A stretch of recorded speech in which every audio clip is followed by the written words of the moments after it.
ជំរាបសួរទស្សនិកជនជាទីគោរពនិងជាទីរាប់អានសូមស្វាគមន៍មកកាន់ podcast សារភាព with Miss Secret ជាមួយនឹងនាងខ្ញុំ Miss Secret EP ទី5ដែលជា EP កូនច្បងគេប្រចាំឆ្នាំ2026ហើយភ្ញៀវកិត្តិយសដំបូងគេប្រចាំឆ្នាំ2026របស់យើងចានឹងមានប្រធានបទតាក់ទាញនឹងចាប់អារម្មណ៍ប៉ុណ្ណាតោះកុំឲ្យរំចាំយូរសូមស្វាគមន៍មកកាន់ភ្ញៀវកិត្តិយសរបស់យើងតែម្ដងចាសូមជម្រាបសួរបងបាទចាជាដំបូងពិតជាសូមអរគុណបងមែនតើសម្រាប់ការផ្ដល់កិត្តិយសចូលរួមចែករំលែកនៅបទពិសោធន៍ល្អៗក៏ដូចជាបទពិសោធន៍ផ្ទាល់ខ្លួនពិតប្រាកដរបស់បងចា podcast សារភាពរបស់យើងគឺយើងនឹង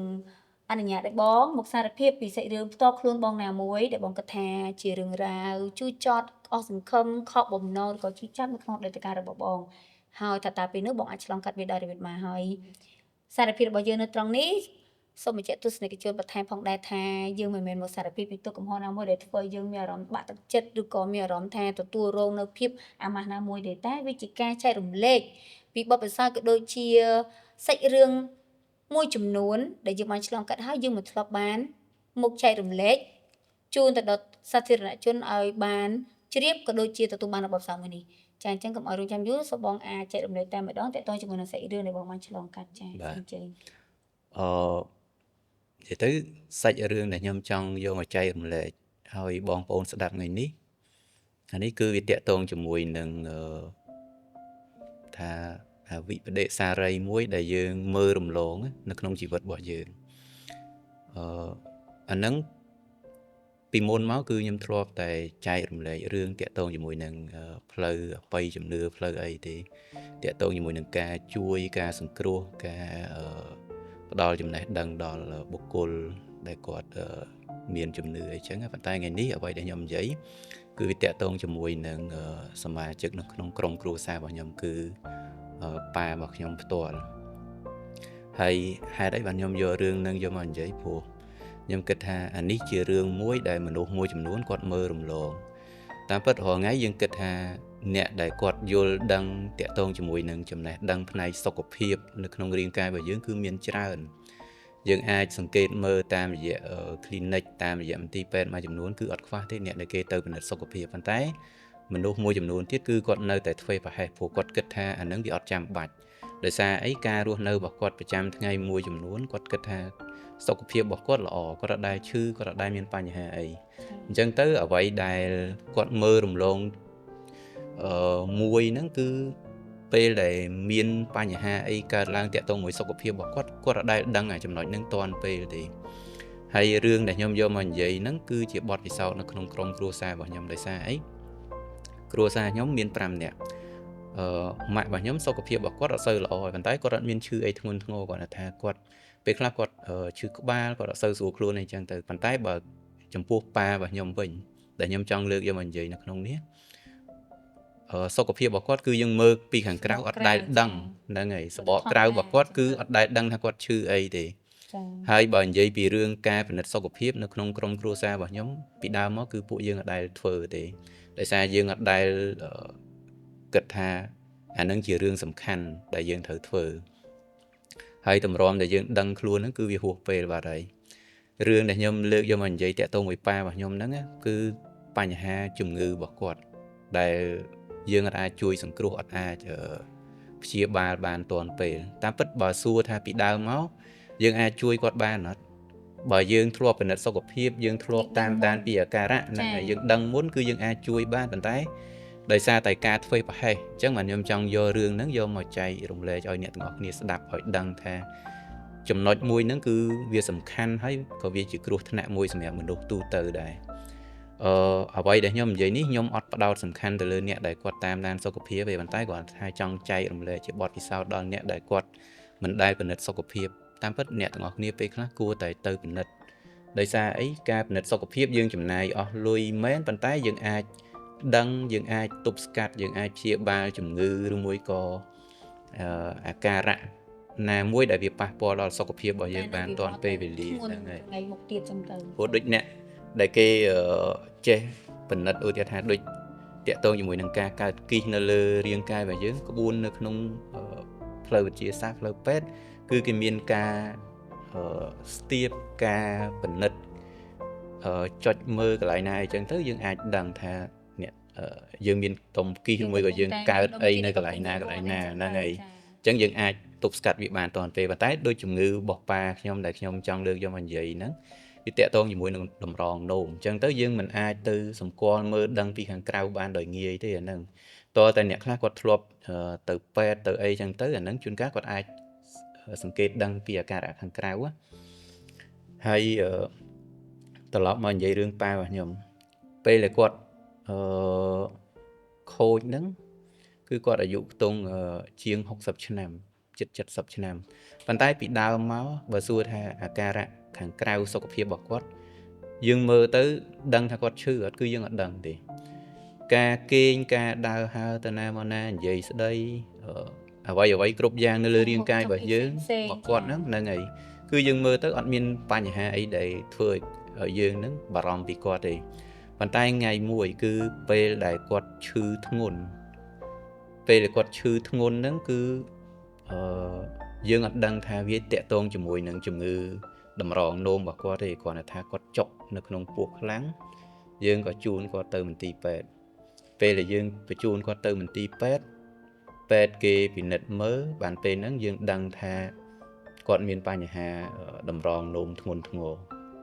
ហើយសួរថាពេលដែលគេពិនិត្យឃើញអញ្ចឹងតើគេជួយយើងបានអត់គេគ្រាន់តែប្រាប់ថាគេអាចជួយវះកាត់បានប៉ុន្តែការវះកាត់ហ្នឹងវាមិនអាចទៅជួយសង្គ្រោះឲ្យគាត់នឹងជាសះស្បើយ 100% ទេដោយសារអីពីដើមមកគឺគាត់អត់ដែលបានទៅចាប់អារម្មណ៍ពិនិត្យសុខភាពតាមដានពីអាការៈជំងឺនៅក្នុងខ្លួនរបស់គាត់អញ្ចឹងអាតម្រងនោមកន្លែងដែលមានបញ្ហាហ្នឹងពីដើមមកពេលដែលវានៅក្នុងខ្លួនរបស់យើងវាមានបញ្ហាហ្នឹងគឺវាវិវត្តម្ដងបន្តិចពីស្រាលទៅធ្ងន់ហ្នឹងប៉ុន្តែវាសង្ងំស្ងាត់ឈឹងនៅក្នុងខ្លួនរបស់យើងដែលធ្វើឲ្យយើងមិនអាចចាប់អារម្មណ៍ដឹងថាគាត់មានបញ្ហាហ្នឹងប៉ុន្តែគ្រាន់តែថាមានម្ដងនោះម៉ាក់ខ្ញុំគាត់អាសាទៅពេទ្យគាត់បានចាប់អារម្មណ៍ដឹងតែពេលដែលគាត់ដាស់តឿនប៉ាក៏ប៉ាគាត់អត់បានចាប់អារម្មណ៍ដឹងថានឹងជាអាការៈធ្ងន់ធ្ងរដែរដោយសារអីកាលហ្នឹងប៉ាខ្ញុំគាត់បត់ជើងតូចនៅក្នុងបន្ទប់ទឹកតែពេលបត់ជើងតូចទៅគឺមានរបៀបថាដូចជាឈាមទឹកនោមហ្នឹងវាលាយឈាមនៅក្នុងហ្នឹងហើយគាត់អត់បានចុចទឹកទៅដល់ពេលម៉ាក់ខ្ញុំគាត់ដើរចូលតាមក្រោយគាត់ឃើញទៅគាត់ចាប់អារម្មណ៍គាត់ដឹងថាប៉ាប្រហែលជាមានបញ្ហាតាក់ទងមួយតម្រងនោមប៉ុន្តែពេលហ្នឹងម៉ាក់គាត់បានដាស់តឿនដែរថាឲ្យប៉ារបស់ខ្ញុំហ្នឹងឲ្យគាត់ទៅពិនិត្យមើលតម្រងនោមហ្នឹងខ្លាចគេលោវាមានបញ្ហាអីធ្ងន់ធ្ងរហើយអារឿងដែលកើតឡើងហ្នឹងតាមពិតវាតាំងពីជាង10ឆ្នាំមុនពេលដែលតម្រងនោមរបស់គាត់ហ្នឹងវាទៅមានបញ្ហាដំបូងហ្នឹងហើយប៉ុន្តែដោយសារអីដោយសារម៉ាក់ក៏គាត់អត់សូវបានចាប់អារម្មណ៍ទៅលើអានឹងខ្លាំងហើយប៉ាក៏គាត់អត់សូវយកចិត្តទុកដាក់មួយសុខភាពហើយយើងជាកូនយើងអត់ដែលបានដឹងពីស្ថានភាពជំងឺរបស់ឪពុកម្ដាយយើងអត់ដែលបាននាំគាត់ទៅពិនិត្យសុខភាពអីពេលអញ្ចឹងទៅយើងចេះតែបដ ாய் ទុកបន្តរហូតដល់ថ្ងៃដែលគាត់មានបញ្ហាដឹកចូលពេទ្យហ្នឹងបានយើងដឹងថាជំងឺនៅក្នុងខ្លួនរបស់គាត់ហ្នឹងវាវិវត្តធ្ងន់ធ្ងរហើយទៅជាមហារីកតាក់ទងមួយតម្រងនោមហើយសួរថាពេលដែលពេទ្យគេពិនិត្យឃើញដូចខ្ញុំនិយាយខាងដើមអញ្ចឹងគេគ្រាន់តែប្រាប់ថាគេអាចជួយវះកាត់ព្យាបាលអញ្ចឹងប៉ុន្តែទោះបីជាព្យាបាលបានក៏វាមិនអាចជាសះស្បើយ 100% ដែរគ្រាន់តែថាវាជួយពជាពេលបន្តអាយុជីវិតរបស់យើងឲ្យយើងរស់នៅទៅមុខបានរយៈពេលប្រហែលជា 5-6 ខែទៀតទេចា៎ហើយអញ្ចឹងពេទ្យគេគ្រាន់តែប្រាប់យើងថាឲ្យយើងត្រៀមចិត្តទៅទោះបីជាយើងចំណាយលុយវះកាត់ច្រើនប៉ុណ្ណាក៏ដោយក៏យើងមិនអាចទៅជួយសង្គ្រោះអាយុជីវិតរបស់គាត់បានដែរអាហ្នឹងគឺជារឿងដែលខ្ញុំចង់ចែករំលែកឲ្យបងប្អូនដឹងថាការរស់នៅរបស់យើងប្រចាំថ្ងៃចំពោះមនុស្សដែលយើងស្រឡាញ់ព្រោះថាបើយើងមានកូនយើងមានបងយើងមានប្អូនយើងមានឪពុកមានម្ដាយយើងត្រូវចេះចាប់អារម្មណ៍ចេះដាស់តឿនយើងចេះគិតគូរពីសុខភាពពេលខ្លះយើងជាកូនឪពុកម្ដាយគាត់អត់សូវមានចំណេះដឹងទេព្រោះអីសម័យនេះយើងគិតថាយើងជាក្មេងយើងទទួលបានចំណេះដឹងពីការមើលហ្នឹងហើយពីការមើលវីដេអូតាមដានព័ត៌មានអីយើងអាចទទួលបានចំណេះដឹងច្រើន ប៉ុន្តែឪពុកម្ដាយរបស់យើងគាត់ចាស់ពេលខ្លះគាត់អត់ដែលបានចាប់អារម្មណ៍គាត់អត់ដែលទៅតាមដានរឿងទាំងអស់ហ្នឹងឯងអញ្ចឹងពេលខ្លះយើងជាកូនកុំឲ្យវាហួសពេលបើយើងអាចយើងគួរតែសុខចិត្តចំណាយលុយទៅនាំគាត់ទៅពិនិត្យសុខភាពឲ្យគាត់ពេលដើម្បីគាត់ខ្លះចា៎ឲ្យគាត់អាចដឹងពីអាការៈនៅក្នុងខ្លួនព្រោះពេលខ្លះពេលដែលវាទៅកើតឡើងដំបូងបើសិនជាកន្លះឆ្នាំយើងពិនិត្យម្ដងឲ្យតែវាចេញសញ្ញាដំបូងគឺភាគច្រើនគេអាចនឹងជួយយើងបានហើយខ្លាចតែពេលដែលយើងមិនដែលបានពិនិត្យសោះ5 6ឆ្នាំ10ឆ្នាំហើយបានយើងទៅពិនិត្យម្ដងពេលខ្លះវាអាចនឹងយឺតពេលរួចប៉ាអញ្ចឹងហ្នឹងហើយអញ្ចឹងពេលខ្លះយើងជាកូនជាអីហ្នឹងយើងគួរតែព្យាយាមរកពេលជូនឪពុកម្ដាយរបស់យើងទៅពិនិត្យសុខភាពហើយពេលខ្លះដូចកូនរបស់យើងអញ្ចឹងដែលខ្ញុំអាសាឃើញវីដេអូគេផុសនៅក្នុង Facebook អីពេលខ្លះក្មេងគ្នាញ៉ាំចំណីញ៉ាំអីអញ្ចឹងគាត់អត់មានចំណេះដឹងទេអញ្ចឹងនៅពេលណាដែលគាត់ទិញចំណីទិញអីញ៉ាំឬមួយក៏គាត់លួចញ៉ាំនេះញ៉ាំនោះច្រើនអញ្ចឹងទៅវាអាចប៉ះពាល់ដល់សុខភាពរបស់គាត់ហើយទម្រាំតែយើងជាឪពុកម្ដាយបានដឹងពីស្ថានភាពសុខភាពរបស់គាត់ហ្នឹងពេលខ្លះវាយឺតពេលដោយសារអីអាជំងឺនៅក្នុងខ្លួនរបស់គាត់ដែលកើតដោយសារចំណីដោយសារការរស់នៅហ្នឹងវាវិវត្តធ្ងន់ធ្ងរចា៎អញ្ចឹងរឿងនេះខ្ញុំគ្រាន់តែចង់ចែករំលែកឲ្យបងប្អូនទាំងអស់គ្នាបានដឹងតែប៉ុណ្្នឹងទេហើយតាមពិតនៅមានរឿងមួយទៀតប៉ុន្តែអានេះខ្ញុំនិយាយសង្ខេបខ្លីរឿងមួយទៀតគឺតាក់ទងមួយនឹងមិត្តភ័ក្តិរបស់ប្អូនរបស់មិត្តភ័ក្តិខ្ញុំដែលគាត់មានជំងឺដុសសាច់នៅក្នុងខួរក្បាលដែររាល់ថ្ងៃគឺនៅក្នុងមន្ទីរពេទ្យជាប្រចាំហើយដោយសារជំងឺហ្នឹងវាធ្ងន់ធ្ងរហើយពេទ្យក៏គេមិនអាចព្យាបាលបានដែរគេគ្រាន់តែថាគេអាចជួយពជាឲ្យយើងហ្នឹងរស់នៅបានរៀងយូរតែប៉ុណ្្នឹងទេហើយមូលហេតុដែលគាត់ដុសសាច់នៅក្នុងខួរក្បាលហ្នឹងដោយសារអីគឺដោយសារការញ៉ាំរបស់គាត់ទម្លាប់នៃការញ៉ាំគាត់ចូលចិត្តញ៉ាំរបស់ដែលមានសារជាតិគីមីគេធ្វើមកគ្មានអនាម័យហ្នឹងហើយគេលក់ថោកមួយចំនួនហ្នឹងពេលដែលគាត់ញ៉ាំទៅសារជាតិគីមីទាំងអស់ហ្នឹងវាទៅប៉ះពាល់នៅក្នុងខួរក្បាលហើយខ្ញុំធ្លាប់ស្ដាប់វីដេអូធ្លាប់តាមដានមើលឯកសារគេនិយាយពីសុខភាពសារជាតិគីមីមួយចំនួនដែលគេប្រើនៅលើម្ហូបអាហាររបស់យើងគឺវាបង្កឲ្យទៅជាជំងឺដុសសាច់នៅក្នុងខួរក្បាលហើយគាត់ចូលចិត្តញ៉ាំម្ហូបទាំងអស់ហ្នឹងគាត់ចូលចិត្តញ៉ាំទឹកភេសជ្ជៈផ្អែមដែលនាំឲ្យកើតជំងឺទឹកនោមផ្អែមហ្នឹងមួយទៀតដល់ពេលឥឡូវទម្រាំតែដឹងគឺមនុស្សម្នាក់ហ្នឹងគាត់ហួសពេលនឹងជួយសង្គ្រោះបាត់ហើយពីដើមមកសួរថាមានអ្នកដែលយកចិត្តទុកដាក់ជាមួយនឹងគាត់អត់មិត្តភ័ក្តិរបស់ខ្ញុំហ្នឹងគាត់អត់ដែលយកចិត្តទុកដាក់ជាមួយនឹងសាច់ញាតិបងប្អូនរបស់គាត់ទេចំណែកម្ដាយរបស់គាត់បកើតនោះក៏មិនដែលបានយកចិត្តទុកដាក់ខ្វល់ខ្វាយពីសុខភាពណែនាំដាស់តឿនកូនរបស់គាត់ថាយើងត្រូវប្រយ័ត្នជាមួយនឹងចំណីអាហារជាមួយនឹងការរស់នៅរបស់យើងដែរអញ្ចឹងអ្វីដែលខ្ញុំចង់និយាយគឺខ្ញុំគ្រាន់តែចង់ថាចេះ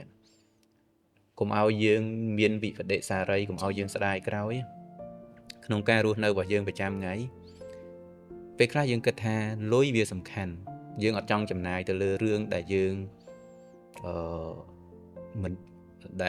ដែលថាចំណាយទៅវាមិនចាំបាច់វាមិនឃើញលទ្ធផលអីមកវិញប៉ុន្តែតាមពិតអានឹងមិនមែនវាមិនចាំបាច់វាមិនឃើញលទ្ធផលទេប៉ុន្តែវាជាការប្រកាសទុកមុនកុំឲ្យរឿងអាក្រក់វាកើតឡើងមកលើយើងពេលក្រោយនោះយើងមិនអាចជួយសង្គ្រោះបានអញ្ចឹងការពិនិត្យសុខភាពការចេះដាស់តឿនការចេះបារម្ភស្វែងយល់ពីសុខភាពរបស់អ្នកនៅក្នុងផ្ទះសមាជិកគ្រួសារឪពុកម្ដាយកូនចៅរបស់យើងអាហ្នឹងវាគឺជារឿងមួយដែលយើងគួរតែធ្វើចាឲ្យយើងចូលរួមមើលថែគ្នាទៅវិញទៅមកអញ្ចឹងបាទដូចថាពេលខ្លះយើងគិតថាយើងមានគ្រួសារយើងរស់នៅ2នាក់ប្តីប្រពន្ធជាមួយនឹងកូនរបស់យើងម្នាក់2នាក់ជួនកាលប្តីឬមួយក៏ប្រពន្ធគាត់ធ្វើការខ្លាំងពេកទៅគាត់អត់ដែលបានចាប់អារម្មណ៍ទៅលើសុខភាពរបស់គាត់ទេប៉ុន្តែមនុស្សម្នាក់ទៀត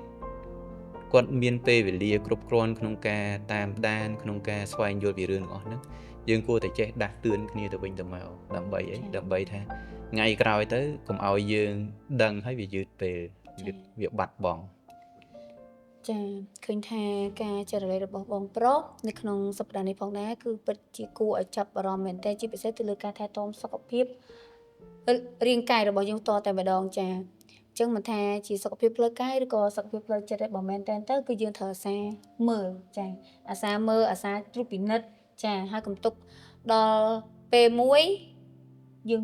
កែអីលេងបានណាចាអញ្ចឹងនេះគឺជាបទពិសោធន៍របស់គាត់បានឆ្លងកាត់ផ្ទាល់មិនថាជារឿងនៅក្នុងគ្រួសារក៏ដូចជារឿងរបស់មិត្តភ័ក្តិចាសុទ្ធសឹងតែពាក់ព័ន្ធជាមួយនឹងការរមើលរំលងនៃការឆែកក៏ដូចជាតាមដានសុខភាពមុនពេលដែលយើងមិនអាចកែអីបានហ្នឹង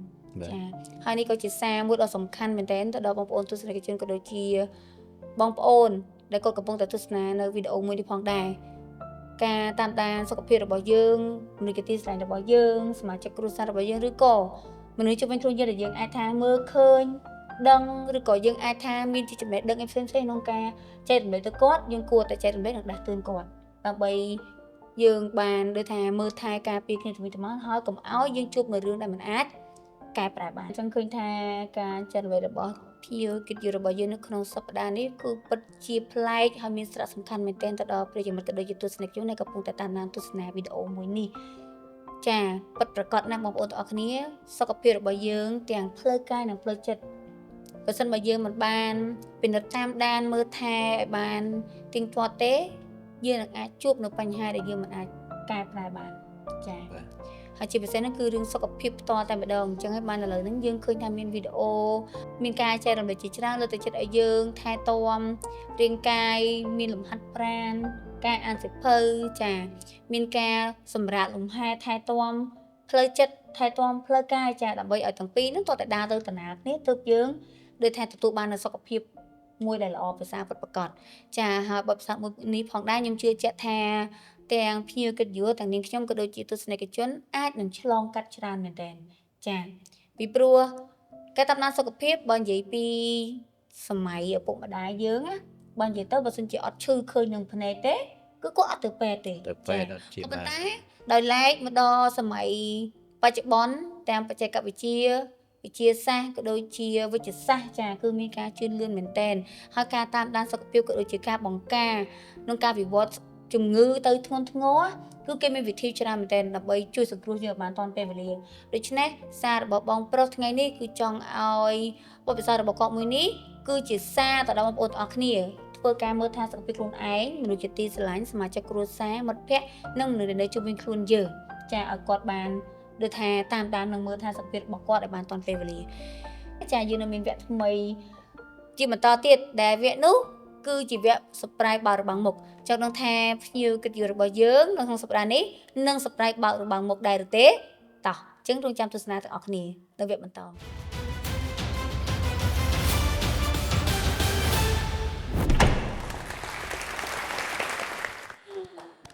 ចាមកជួបគ្នាសាជាថ្មីម្ដងទៀតនៅវគ្គទី2ចាដែលជាវគ្គ surprise បើរបស់មុខប៉ុន្តែភ្ញៀវគឺជារបស់យើងនៅក្នុងសប្តាហ៍នេះ surprise មិនបើរបស់មុខទេចាក៏ប៉ុន្តែកម្មវិធីវគ្គទី2របស់យើងនៅតែបន្តផ្ដល់ជូននៅ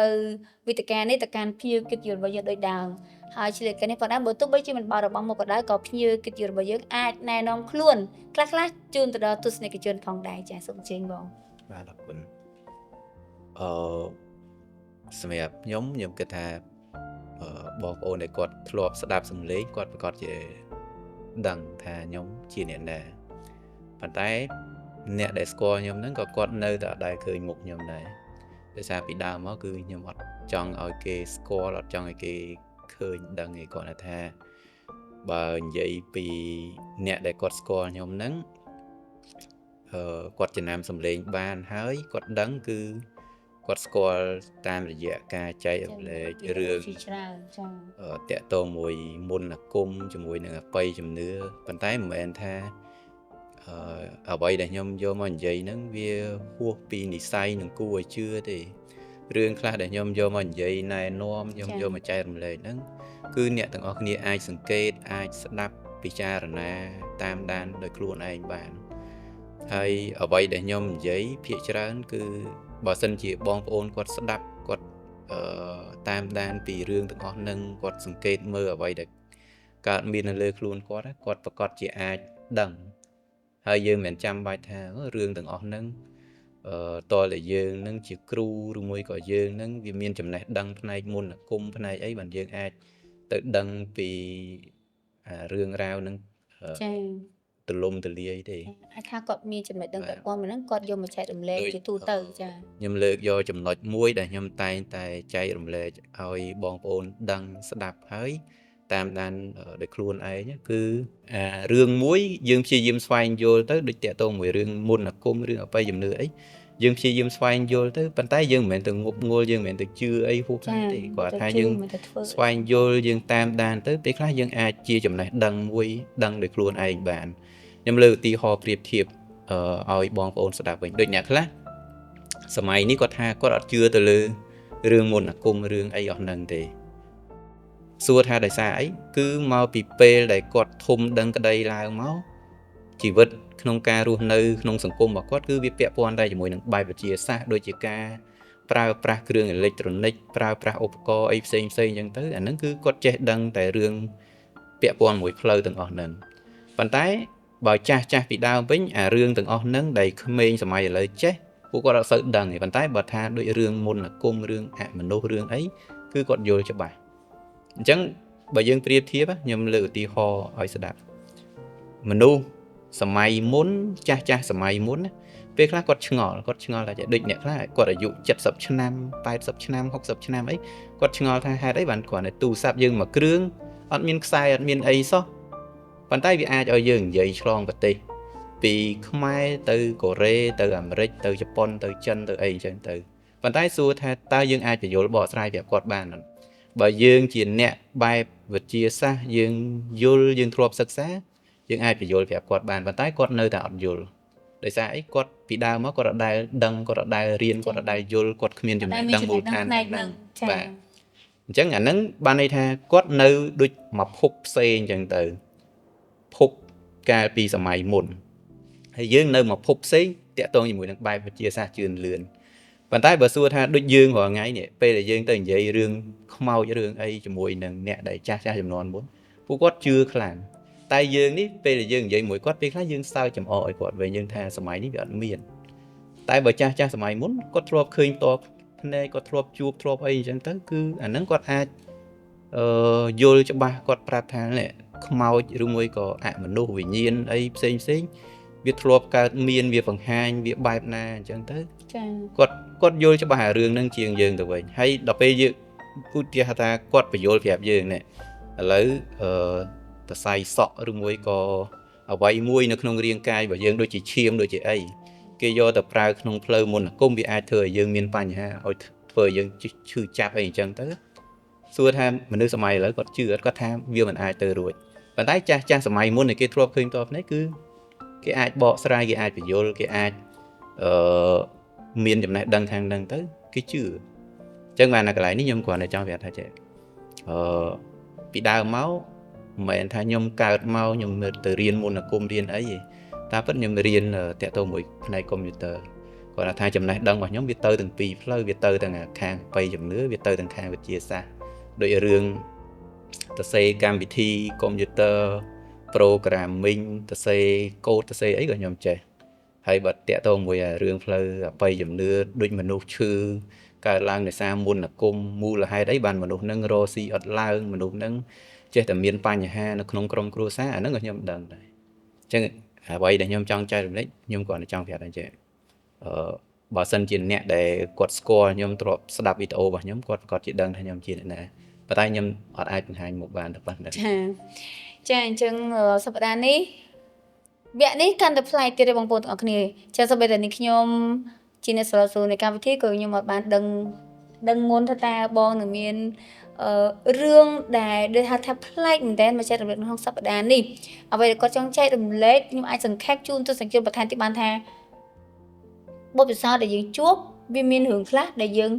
ឃើញរឿងខ្លះដែលយើងមើលមិនឃើញតែអ្នកដទៃអាចមើលឃើញចាកន្លែងនេះគឺគួរឲ្យចាប់អារម្មណ៍មែនទែនហើយទន្ទឹមនេះផងដែរចាក្រៅពីការចែករំលែកនៅចំណេះដឹងល្អក៏ដូចជាចំណេះដឹងប្លែកៗរបស់បង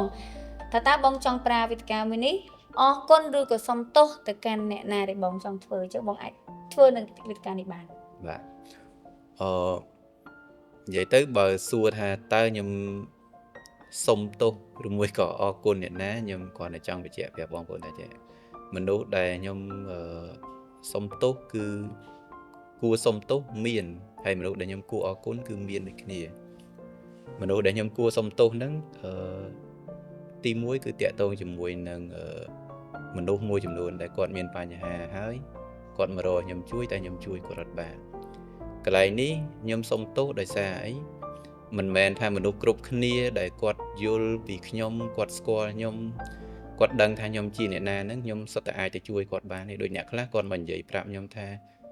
គាត់ស្ដាប់អ្វីដែលខ្ញុំនិយាយខ្ញុំចែករំលែកហ្នឹងគាត់ដូចថាគាត់ជឿ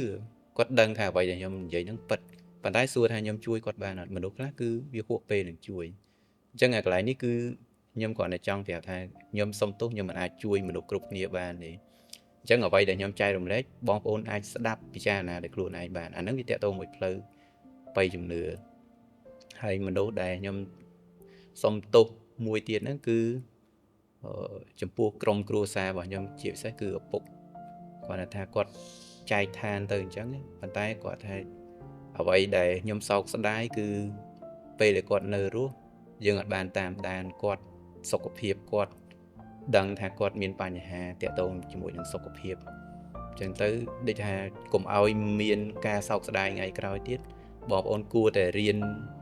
យកចិត្តទុកដាក់ជាមួយនឹងមនុស្សជាទីស្រឡាញ់របស់យើងជាមួយនឹងឪពុកជាមួយនឹងម្ដាយជាមួយនឹងកូនជាមួយនឹងអ្នកដែលរស់នៅជិតយើង